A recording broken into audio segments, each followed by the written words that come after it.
आखिर ये चीन हमारे अरुणाचल प्रदेश पर कब्जा क्यों करना चाहता है? ऐसी क्या वजह है कि चीन हमेशा अरुणाचल प्रदेश पर ही नजरें गड़ाए रखता है? चलिए जानते हैं। दरअसल रशिया में बॉयकॉल नाम से दुनिया की सबसे बड़ी मीठे पानी की एक झील मौजूद है, जिसकी वजह से रशिया को दुनिया का सबसे बड़ा फ्रेश वाटर रिजर्वोयर कहा जाता है। यानी कि दुनिया में सबसे ज्यादा पीने का पानी रशिया के पास है। वहीं चीन के पास दुनिया का सबसे कम पीने का पानी है, यानी कि फ्रेश वाटर। अब कारण क्या है? चीन में तो ब्रह्मपुत्र नदी भी है। दरअसल पुराने जमाने में दुनिया को लगता था कि चीन ब्रह्मपुत्र नदी को निगल लेगा, क्योंकि चीन के पास ब्रह्मपुत्र नदी का 2/3 हिस्सा था। लेकिन साल 2001 में जब हाइड्रोलॉजिकल सर्वे हुआ तो उसमें पता चला कि 20% पानी ही चीन अब तक स्टोर कर पाया है, और भारत में ब्रह्मपुत्र नदी का सिर्फ 1/3 हिस्सा है। लेकिन उसके बावजूद भी भारत के अरुणाचल प्रदेश में ब्रह्मपुत्र नदी का 60% पानी रिजर्व है, और यही कारण है कि चीन हमेशा अरुणाचल प्रदेश के पीछे पड़ा रहता है। गाइस, क्या इसके पहले तक इफेक्ट आपको पता था? और अगर नहीं तो कमेंट सेक्शन में जरूर लिखिएगा।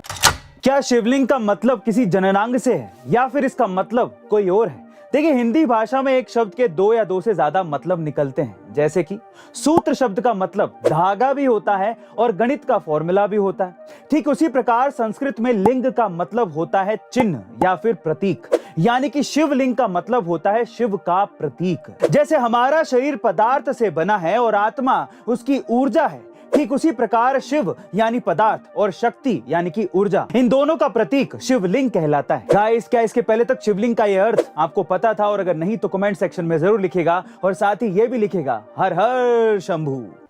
कहते हैं कि एक बच्चा सिर्फ अपनी माँ के पास ही सबसे ज्यादा सुरक्षित महसूस करता है, पर क्या हो अगर वो माँ ही उसका सौदा कर दे, और वो भी सिर्फ एक आईफोन के लिए? जी हाँ गाइस, विश्वास करना मुश्किल है लेकिन ये सच है। पश्चिम बंगाल की एक महिला ने माँ के नाम पर कालिक पोतने का काम किया है। बंगाल के पानीहटी में रहने वाले गरीब कपल ने अपने आईफोन की ख्वाहिश को पूरी करने के लिए खुद के ही 8 महीने के बच्चे का सौदा कर लिया। अब आपको ये लग रहा होगा कि खाना खाने के लिए पैसे नहीं है और आईफोन वो किस लिए? तो भैया, ये बेशर्म माँ बाप उस आईफोन से रील बनाने वाले थे। ये तो उन दोनों के पड़ोसियों ने देख लिया कि जिसके घर में खाने के लिए पैसे नहीं हैं, उसके पास आईफोन कहां से आ गया। और कुछ दिनों से उनका छोटा बेटा भी दिख नहीं रहा था। अब पड़ोसियों के पूछने पर जब उन दोनों ने साफ साफ जवाब नहीं दिया, उसके बाद लोगों ने पुलिस को इस बारे में बताया, तब जाके मामला सामने आया। गाइस, मुझे तो यकीन ही नहीं हो रहा कि एक माँ मोबाइल के लिए अपने जिगर के टुकड़े का सौदा कर सकती है। आपका इसके बारे में क्या ख्याल है? कमेंट सेक्शन में जरूर लिखिएगा। मिलते अगली वीडियो में।